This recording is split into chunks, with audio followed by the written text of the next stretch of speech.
नमस्कार साथियों, मैं प्रदीप तेजवानी एक बार फिर आपका प्रज्ञान एकेडमी पर स्वागत करता हूँ।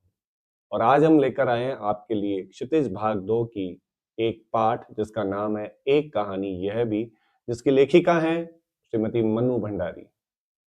देखिए, श्रीमती मन्नू भंडारी वैसे भानपुरा गांव के रहने वाली हैं जो कि मंदसौर जिले में पड़ता है। और उसके बाद इनके जन्म के कुछ वर्षों बाद ही, बहुत कम वर्षों, जब ये 7-8-10 साल की होंगी, तब इनके पिताजी मंदसौर छोड़कर अजमेर आ गए थे। तो इनकी शिक्षा दीक्षा जो इंटर की है वो अजमेर में हुई। बाद में उन्होंने हिंदी में एमए किया। हिंदी के मिरांडा हाउस कॉलेज में अध्यापन कार्य से अवकाश प्राप्ति के बाद आजकल दिल्ली में ही स्वतंत्र रहकर रहकर स्वतंत्र लेखन का कार्य कर रही है। स्वातंत्र्योत्तर, ये शब्द थोड़ा सा डिफिकल्ट है। स्वातंत्र्योत्तर यानी स्वतंत्रता प्राप्ति के बाद हिंदी कथा साहित्य की प्रमुख हस्ताक्षर मन्नू भंडारी की प्रमुख रचनाएं हैं एक प्लेट, सैलाब, मैं हार गई, यही सच है, ये त्रिशंकु, ये सारे कहानी संग्रह। इसके बाद आपका बंटी और महाभोज, ये इनके प्रसिद्ध उपन्यास हैं। इसके अलावा उन्होंने फिल्म एवं टेलीविजन धारावाहिकों के लिए भी पटकथाएं भी लिखी है। हाल ही में एक कहानी यह भी नाम से आत्मकथ्य का प्रकाशन किया है। आपको मैं पहले ही बता चुका हूं आत्मकथ्य क्या होता है। इसमें लेखक या लेखिका अपने स्वयं के जीवन को शब्द शब्दशः यानी एक एक शब्द जन्म से लेकर और काफी लंबे समय तक, जहां तक लेखिका की इच्छा होती है तब तक वो लिखती रहती है। उनकी साहित्यिक उपलब्धियों के लिए हिंदी अकादमी के शिखर सम्मान सहित उन्हें अनेक पुरस्कार प्राप्त हो चुके हैं, जिनमें भारतीय भाषा परिषद कोलकाता, राजस्थान संगीत नाटक अकादमी उत्तर प्रदेश, हिंदी संस्थान के पुरस्कार भी शामिल है। मन्नू भंडारी की कहानियां या उपन्यास, उनमें भाषा और शिल्प की जो सादगी है तथा प्रामाणिक अनुभूति मिलती है। यानी बहुत ही सिंपल शब्दों में वो अपनी कहानियां लिखती हैं और उसमें सहानुभूति है विषय को लेकर। उनकी रचनाओं में स्त्री मन से जुड़ी अनुभूतियों की अभिव्यक्ति देखी जा सकती है, जैसा कि हम अभी आत्मकथा में उनकी माता और उनके खुद के व्यक्तित्व की जो कुछ विशेषताएं हैं जो हम पढ़ेंगे। अब एक कहानी यह भी जो आत्मकथा है, इसके माध्यम से लेखिका क्या कहना चाह रही है। एक कहानी यह भी के संदर्भ में सबसे पहले तो हम ये जान लें कि मन्नू भंडारी ने पारिभाषिक अर्थ में कोई सिलसिलेवार आत्मकथा नहीं लिखी जो एक बिल्कुल सीक्वेंस में होती है, ऐसा कुछ नहीं लिखा उन्होंने। अपने आत्मकथ्य में उन्होंने उन व्यक्तियों और घटनाओं के बारे में लिखा जो उनके लेखकीय जीवन से जुड़े हुए हैं। जो लेखक का एक जीवन होता है, उस लेखकीय जीवन से जुड़े हुए लोगों को उन्होंने इस आत्मकथा में शामिल किया है।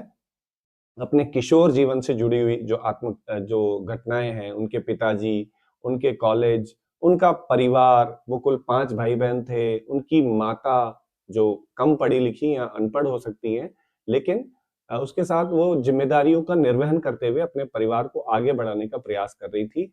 उनके पिता, जिनका स्वभाव वो कुछ अहंकारी थे, कुछ क्रोध भी आता था उनका और कुछ आर्थिक परिस्थितियों से वो जूझ रहे थे। ऐसी कुछ चीजें। इसके अतिरिक्त एक और पात्र के बारे में उन्होंने लिखा है जो शीला अग्रवाल है, जो उनकी कॉलेज के प्रिंसिपल हैं। उनके बारे में, उनके व्यक्तित्व को विशेष तौर से उभर कर सामने लाया है।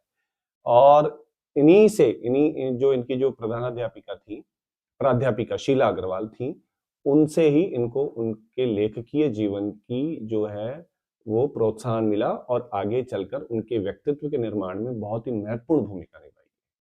लेखिका ने यहाँ बहुत ही खूबसूरती से साधारण लड़की के असाधारण बनने के प्रारंभिक पड़ावों को प्रकट किया कि कैसे वो एक साधारण परिवार में जन्म लेकर और साधारण से असाधारण व्यक्तित्व तक वो पहुंच गई। इसी चीज को उन्होंने प्रकट किया है। और ये जो आत्मकथा है वो लगभग 46-47 के आसपास, सन 1946-47, जब भारत आजादी के लिए संघर्ष कर रहा था, और 1947 में जब इनको आजादी मिल गई, तब तक का उन्होंने विशेष चित्रण किया है। और इस आंधी ने, किसने, स्वतंत्रता प्राप्ति की आंधी ने मन्नू भंडारी को भी अछूता नहीं छोड़ा।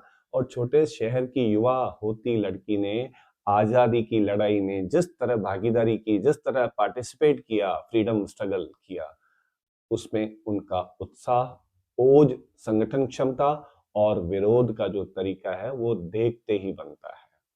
मन्नू भंडारी ने अपने जो कॉलेज का जो जीवन था उसमें स्वतंत्रता संग्रामों में भाग लिया था। यह कहानी भी उन्होंने इसमें डालकर इस आत्मकथा को रोचक बनाने का प्रयास किया है। चलते हैं एक कहानी यह भी की तरफ। मैंने आपको पहले ही बताया था कि ये जन्मी तो मध्य प्रदेश के भानपुरा गांव में थी, लेकिन इनकी यादों का सिलसिला शुरू होता है। अब बच्चों, आप बताइए आपको स्मरण कब से है? या तो 5 वर्ष या 7 वर्ष 8 वर्ष के बाद की बातें आपको हो सकता है याद हो।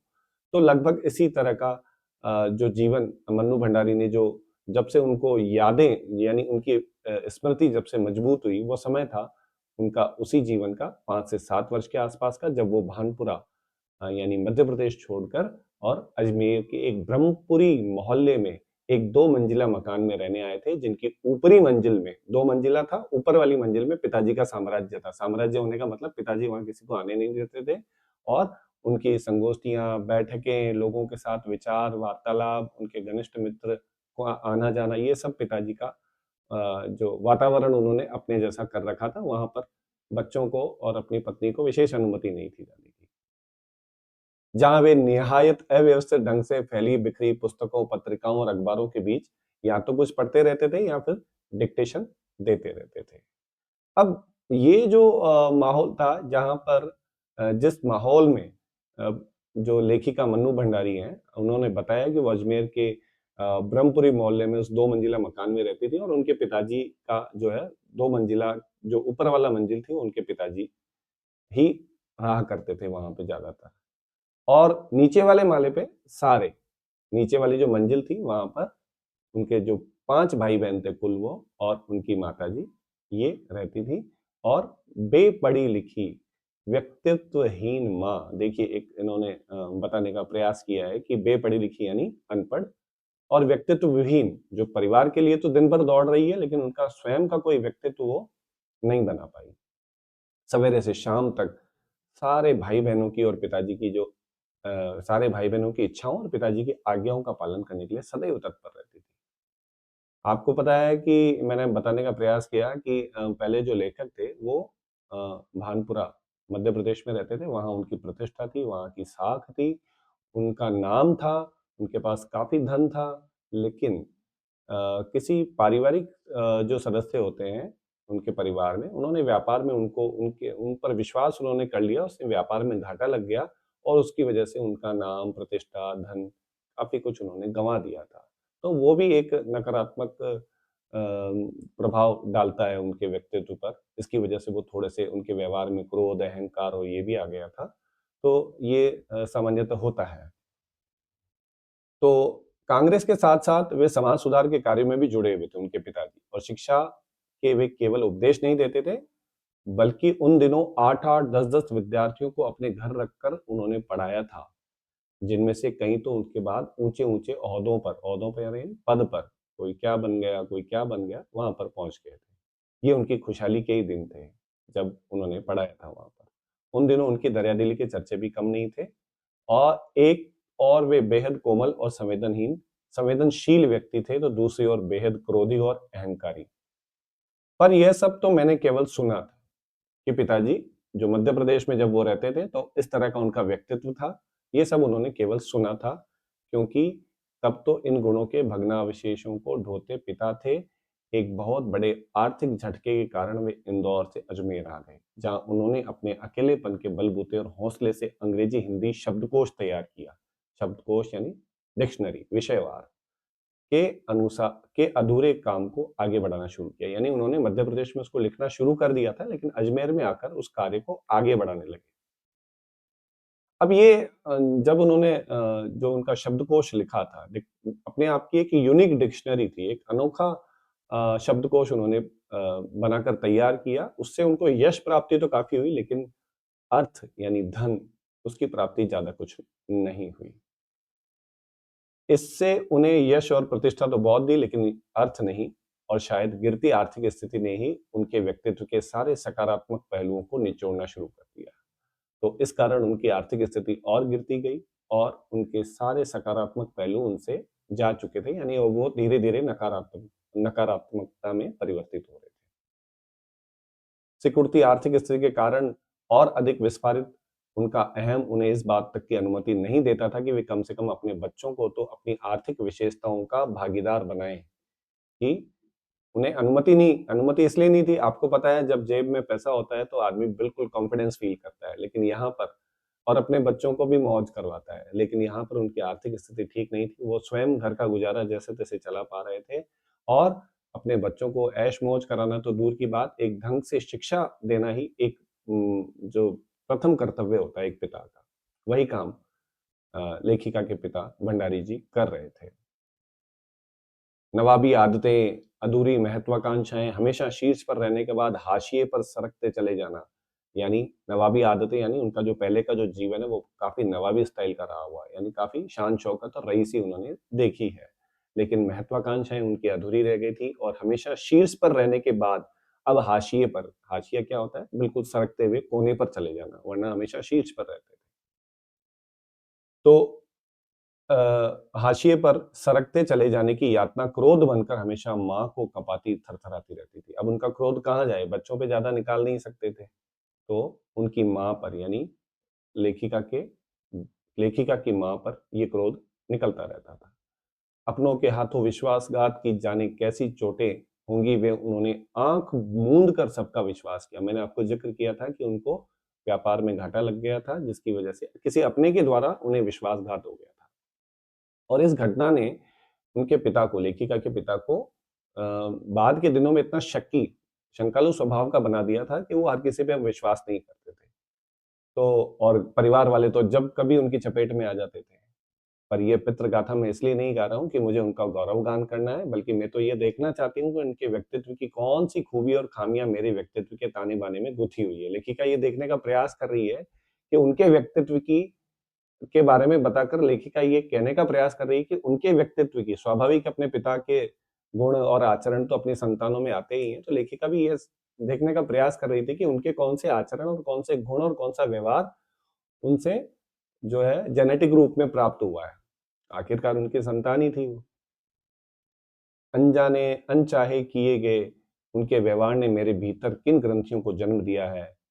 मैं काली हूँ, बचपन से दुबली और मरियल भी थी। अब मैं आपको थोड़ा-सा संक्षेप में इनके परिवार का जो आपको इंट्रोडक्शन देना चाहता हूँ कि इनके परिवार में इनके पिता, इनकी माता और ये कुल मिलाकर 5 भाई-बहन थे, जिनमें एक बड़ी बहन की शादी हो चुकी थी और 2 भाई पढ़ने के लिए चले गए थे। अब घर पर सिर्फ 2 बहनें थीं, यानी कुल मिलाकर 3 बहनें और 2 भाई थे।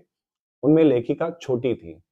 तो जो बीच वाली थी, एक की तो शादी हो चुकी थी और जो बीच वाली बहन थी, दूसरे नंबर की उनका जो वर्ण गौर था यानी वो गोरे रंग की थी, लेकिन लेखिका खुद यानी मन्नू भंडारी जो थी वो काली थी, दुबली थी और मरियल टाइप की थी। अब पिताजी को भी बड़ा स्नेह अपनी उस पुत्री पे था जो गौर वर्ण की थी। तो स्वाभाविक है कि उनका जो पिता का जो ध्यान है वो अक्सर अपनी उनकी बड़ी बहन पर ही ध्यान केंद्रित रहता था क्योंकि वो दिखने में सुंदर थी। तो इस चीज़ ने उनके मन में यानी लेखिका के मन में क्या हीन भावना उत्पन्न कर दी थी क्योंकि परिवार से उन्हें इतना कुछ ध्यान केंद्रण उस समय नहीं मिल पाया था। अब आज भी परिचय करवाते समय जब कोई विशेषता कुछ विशेषता लगाकर मेरी लेखनीय उपलब्धियों का ज़िक्र करने लगता है तो मैं संकोच में सिमट ही नहीं जाती बल्कि गड़ने को आ जाती हूँ।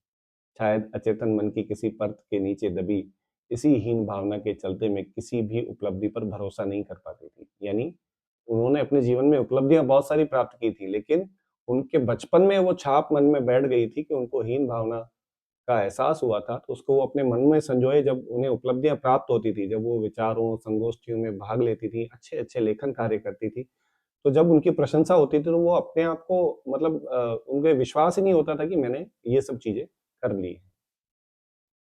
पिताजी के जिस शक्की स्वभाव पर मैं कभी-कभी भन्ना जाती थी, आज एकाएक अपने खंडित विश्वासों की व्यथा के नीचे मुझे उनके शक्की स्वभाव की झलक ही दिखाई देती है। उन्हें स्वयं पे शक होता है कि ये उपलब्धि मैंने ही प्राप्त की है या किसी और ने की है, इसके पीछे कुछ और तो नहीं है।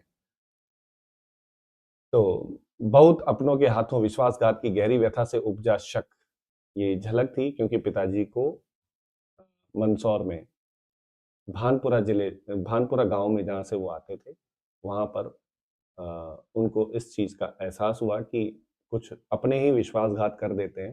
तो लेखिका के मन में भी यही बात बैठ गई थी कि उन्हें उनकी स्वयं की उपलब्धियों पर विश्वास बिल्कुल भी नहीं हो रहा था। होश सँभालने के बाद से जिन पिताजी से किसी न किसी बात पर हमेशा मेरी टक्कर चलती रहती थी। यानी जब होश संभाला, यानी लगभग यौवनावस्था में जब वो युवती आ गई थी लेखिका, तो उनके पिताजी से अनेक बातों पर उनके विचारों में टकराहट रहती थी। टकराहट यानी पिताजी अपने हिस्से की बात करते थे, और हिस्सा यहाँ पर किसी संपत्ति का नहीं है, अपने आदर्शों, अपने उसूलों से संबंधित है। और वहीं पर ये लड़की जो अभी-अभी युवा अवस्था को प्राप्त हुई है, यानी लेखिका मन्नू भंडारी, वो अपने हक की बात करती थी। इसी प्रकार इसी पैराग्राफ में यही कुछ बताया गया है। आपसी विरोधाभास है पिता पिता और पुत्री का। अब पिता के चरित्र के बारे में या पिता के व्यक्तित्व के बारे में बताने के बाद अंतिम पैराग्राफ में लेखिका ने अपनी माता के बारे में बताया कि वो कम पढ़ी लिखी, व्यक्तित्वहीन, जैसा कि वो पहले ही कह चुकी हैं, लेकिन उनमें धैर्य कुछ ज्यादा था, सहन शक्ति उनके पिता के कंपेयर में बहुत ही ज्यादा थी। और पिताजी के हर जाति को वो बड़े प्यार से सहन कर लेती थी, और अपने बच्चों की हर उचित अनुचित फरमाइश को भी वो अपना फर्ज समझकर उसे पूरा करने का प्रयास करती थी।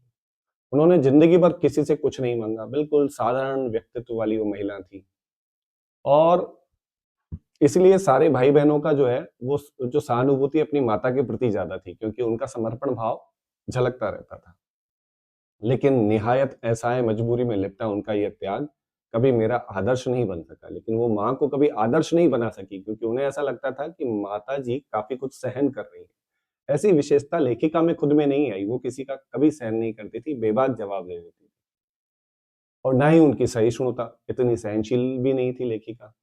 खैर जो भी हो, अब यह पैतृक पुराण यहीं समाप्त करके अपने पर लौटती हूँ। पैतृक पुराण यानी अपने परिवार की जो भी इंट्रोडक्शन इन्होंने दिया, उसके बाद अब पाठ की तरफ लौटती हैं, मुख्य चीज बताने का प्रयास कर रही हैं। हो सकता है इस पाठ में लेखिका ने अपने शब्दों से थोड़ा बोर करने का प्रयास किया हो, लेकिन अब लेखिका खुद इसको एडमिट करती हुई अपनी अगली जो अगला कथानक है इसका, अपनी आत्मकथा है, उसकी तरफ चलती है। लेखिका बता रही है कि परिवार में 5 भाई बहनों में वह सबसे छोटी थी। सबसे बड़ी बहन की शादी, मैंने आपको बताया कि सबसे बड़ी बहन की शादी तो पहले ही हो चुकी थी। तब वो लेखिका 7 साल की थी। उसकी एक धुंधली सी याद उनके मन में है कि अपने 2 साल बड़ी बहन सुशीला और मैंने अपने घर के आंगन में बचपन के सारे खेल, आपको पता है आप अपने बचपन में एक बार अपनी थोड़ा-सा पास्ट में चले जाइए और देखिए कि आपने कितने खेल खेले होंगे। उस ज़माने में जो खेल चला करते थे, गुल्ली-डंडा, पकड़म-पकड़ाई, है ना? आइस-पाइस भी बोलते हैं जिसको, काली-टीलो और गुड्डे-गुड्डियों के ब्याह रचाना, ये बचपन के खेल होते हैं। आपने तो शायद नहीं खेले होंगे क्योंकि मोबाइल हाथ में आ गया है। आपके माता-पिता या आपके दादा-दादी से पूछिएगा। इस तरह के पारंपरिक खेल हुआ करते थे जिनको खेलकर बड़ा आनंद आता है। पतंग उड़ाना, मांझा सूतना, ठीक है ना? तो इस तरह प्रथम 8 या 10 पंक्तियों में लेखिका ने अपने भाई-बहनों और उनके द्वारा खेले गए खेलों का ज़िक्र किया है। उसके बाद घर की जो उनकी दहलीज़ थी, वो सिर्फ़ घर तक नहीं फैली हुई थी। उस ज़माने में आपको पता है कब कौन किसके घर पे बैठा है, क्या खा रहा है, घरवालों को कोई परवाह नहीं होती थी। बस बच्चे घर मोहल्ले से बाहर नहीं जाने चाहिए, यानी आपके घर की सीमा कहाँ तक सीमित थी? चाहे लड़के हों, चाहे लड़कियाँ हों, बहुत ही बड़ा सहज-सा, अनुकूल-सा, इतना अच्छा वातावरण हुआ करता था। हमने खुद ने वो जीवन जिया है, इसलिए मैं आपसे बड़े मार्मिक तरीके से उसको प्रस्तुत करने का प्रयास करता हूँ। उनका पड़ोस कल्चर, यानी आजकल के जो आधुनिक दबाव में महानगरों के फ्लैट में रहने वाले, आपको पता है महानगरों में लोग फ्लैट में कैसे रहते हैं। उनको ये नहीं पता होता कि हमारे पड़ोस में कौन रहता है, लेकिन हमें ये पता था कि हमारे पड़ोस में किस घर में कितने लोग रहते हैं, कौन कब कहाँ आया, कहाँ गया। सिर्फ मुझे ही नहीं, हमारे पूरे मोहल्ले को ये सारी जानकारी रहती थी, क्योंकि हम उस समय एक दूसरे के साथ समय बिताया करते थे। अपने-अपने घरों में, अपने-अपने फ्लैट्स में कैमरे, मोबाइल और टीवी, इन सब चीज़ों से काफ़ी दूरी थी। मुझे अच्छी तरह से याद है उस ज़माने में हमारे मोहल्ले में एक ही टीवी हुआ करता था हमारे घर में, जिसपे महाभारत देखने के लिए मोहल्ले के सभी महिलाएँ और लोग उपस्थित हुआ करते थे। तो बड़ी ही विचित्र लगेगा आप सब लोगों को ये सुनकर, लेकिन ये सच है। अब उन्होंने लेखिका ने आस-पास के पड़ोस के जो लोगों से इतना प्रभावित थीं कि उन्होंने अपने लेखन काल के जो जीवन है, उसमें जितनी भी कृतियाँ लिखी, उसमें पड़ोस के 1-2 पात्र को छोड़कर बाकी सबका ज़िक्र उन्होंने किया है। परिवार के पात्रों को उन्होंने छोड़ दिया था। और ये सब उनको एहसास कब हुआ, जब उन्होंने कहानियाँ लिखना शुरू की, तो कहानियाँ लिखने के लिए उन्हें पात्रों की आवश्यकता होती थी और वो पात्र अपने मोहल्ले से ही निकाल देती थी। उसके बाद जो अंतिम पैराग्राफ है, उसमें उन्होंने समझाने का प्रयास किया है कि वो जो समय था, उस समय में उनके परिवार से जो लड़की के विवाह के लिए अनिवार्य योग्यता जो थी, वो या तो वो 16 वर्ष की हो जाए या फिर मैट्रिक पास हो जाए। देखिए यहाँ पर 2 शब्द है, एक इंटर आया था जिसको उच्च माध्यमिक यानी 12th बोलते हैं, है ना? और यानी सीनियर सेकेंडरी, और एक अभी एक शब्द आया है, एक इंटर था जिसका नाम है सीनियर सेकेंडरी, एक मैट्रिक है जिसका मतलब है सेकेंडरी यानी 10th। सन 44 में 1944 में सुशीला ने ये योग्यता प्राप्त कर ली थी और शादी करके कोलकाता चली गई थी। सन 44 में उनकी बड़ी बहन की शादी हो गई। अब घर में एकमात्र बच्चा था, यानी बच्ची थी, वो थी लेखिका स्वयं और उनके माता-पिता। क्योंकि एक बहन की तो शादी पहले हो चुकी थी, 2 भाई पढ़ने के लिए बाहर चले गए थे और लेखिका स्वयं और उनकी बड़ी बहन थी। उनकी बड़ी बहन की शादी 1944 में हो गई थी और वो कोलकाता चली गई थी। अब लेखिका स्वयं पहली बार उनके पिता का ध्यान उनकी तरफ केंद्रित हुआ, क्योंकि घर में एक ही बच्चा था।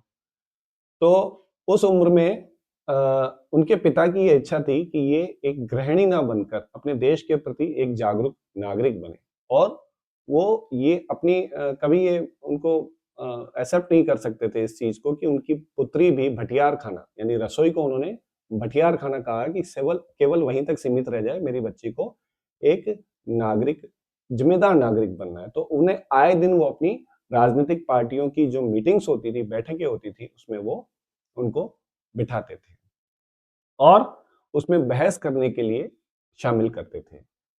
जब भी वो वहां पर चाय पानी या नाश्ता देने जाती तो पिताजी उनको वहीं बैठने के लिए कहते थे कि वो सुने, बैठे और जाने कि देश में चारों तरफ चल क्या रहा है। अब चल क्या रहा है, क्योंकि तत्कालीन परिस्थितियां ऐसी थी कि भारत स्वतंत्रता के लिए संघर्ष कर रहा था। 44, 45, 46 के आसपास आपको पता है किस तरह का माहौल रहा होगा, जहां अंग्रेजों की दास्तां से, अंग्रेजों की गुलामी से भारत को मुक्ति चाहिए। सन 42 के आंदोलन के बाद तो जैसे देश खोल ही रहा था और उस समय के क्रांतिकारियों, देशभक्तों का रोमानी आकर्षण और उनकी कुर्बानियों से उनका मन आक्रांत रहता था। सो 10वीं कक्षा तक आलम यह रहा कि बिना किसी खास समझ के घर में होने वाली बहसें सुनती और बिना चुनाव किए, बिना लेखक की अहमियत से परिचित हुए किताबें पढ़ती रहती थी। उनके पिताजी उन्हें सिर्फ 2 ही चीजें बोलते थे कि ज्यादा से ज्यादा पुस्तकें पढ़ो और बैठकों में भाग लो, रसोई में मत जाया करो। सन 45 में 10वीं पास करके वो फर्स्ट ईयर में आई।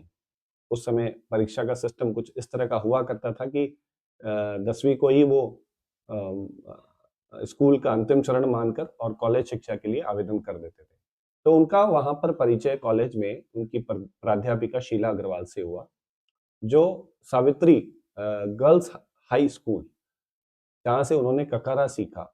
1 साल पहले ही कॉलेज बना था, यानी सावित्री स्कूल से ही उन्होंने अपनी प्रारंभिक शिक्षा ली थी और सावित्री कॉलेज जो आज भी अजमेर में मौजूद है, आप चाहें तो पता कर लें।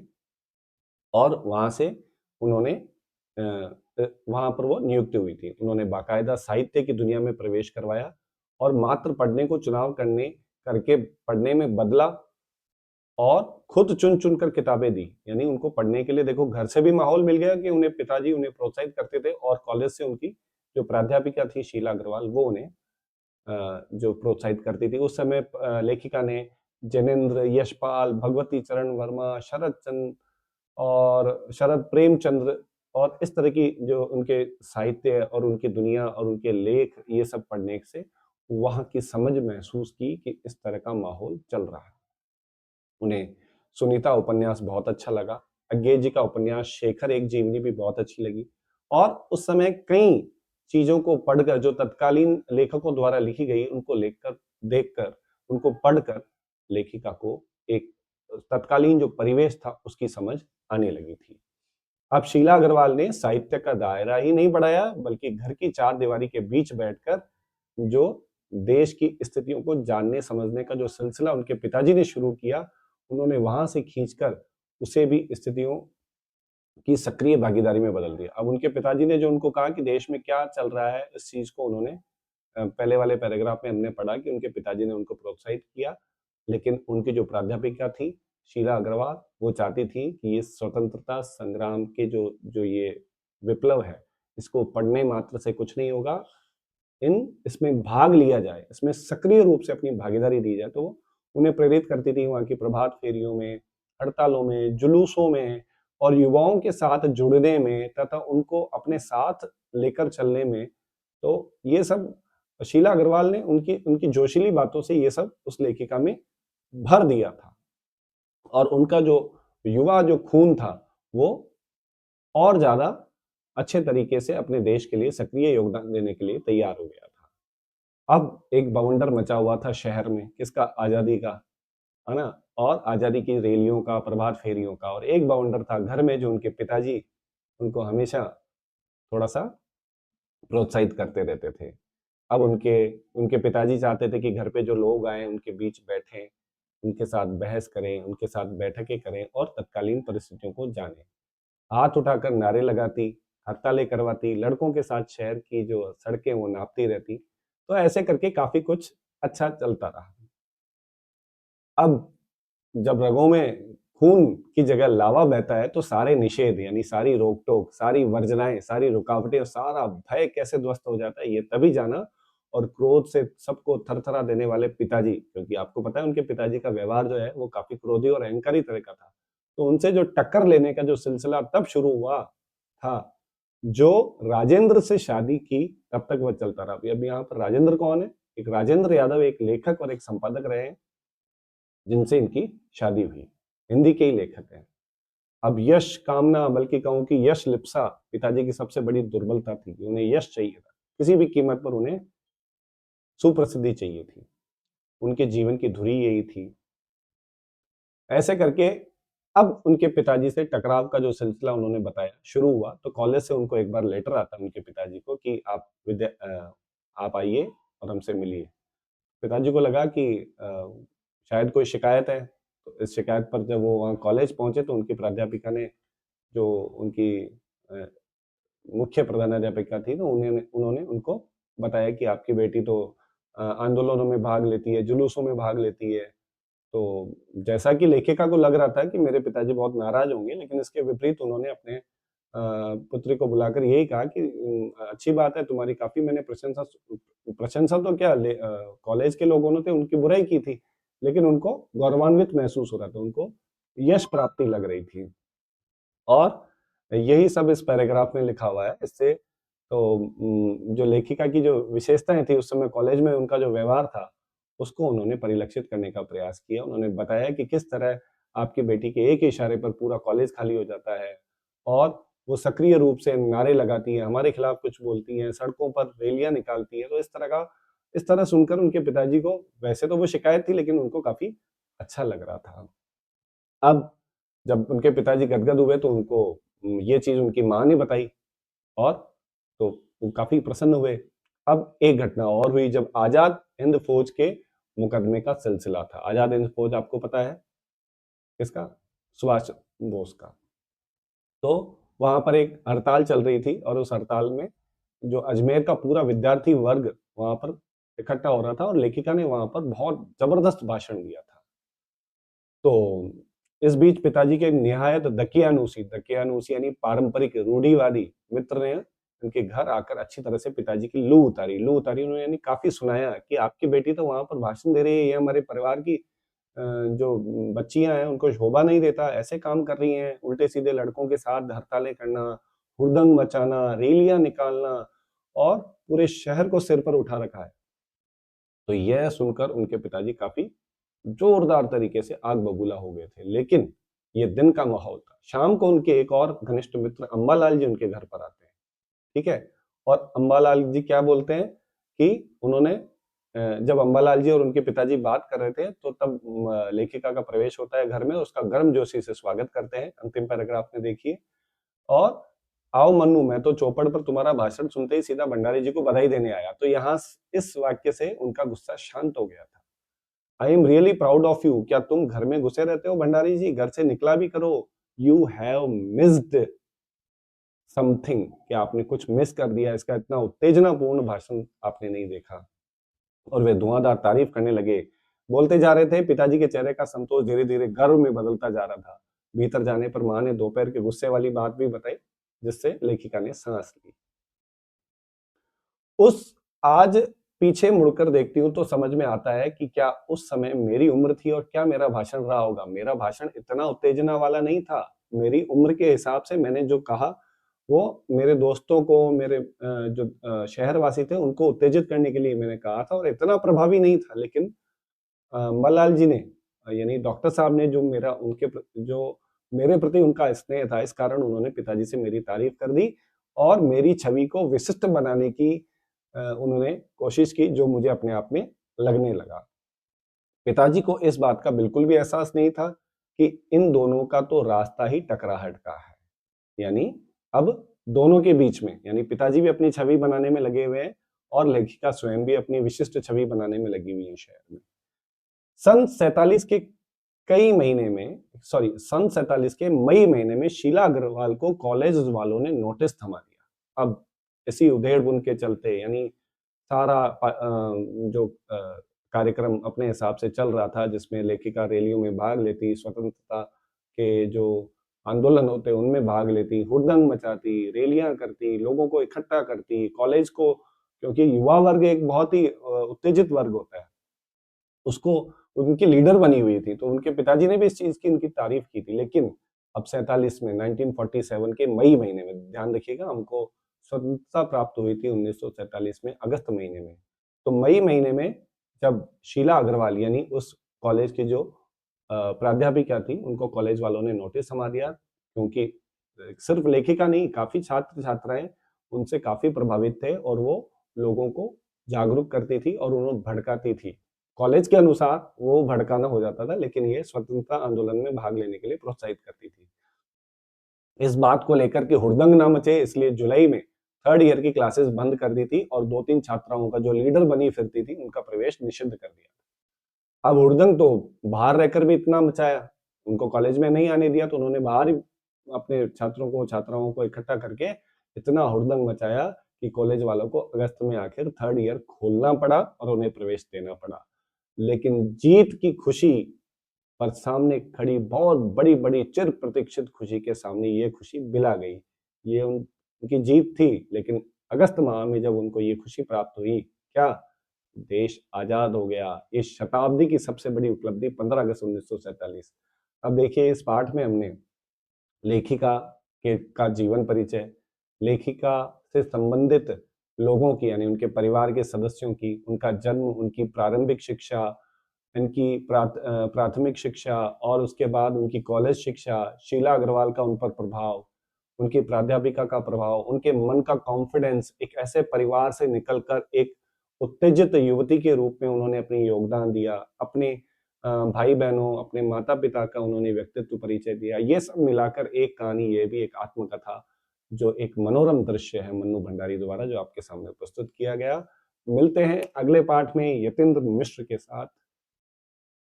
धन्यवाद।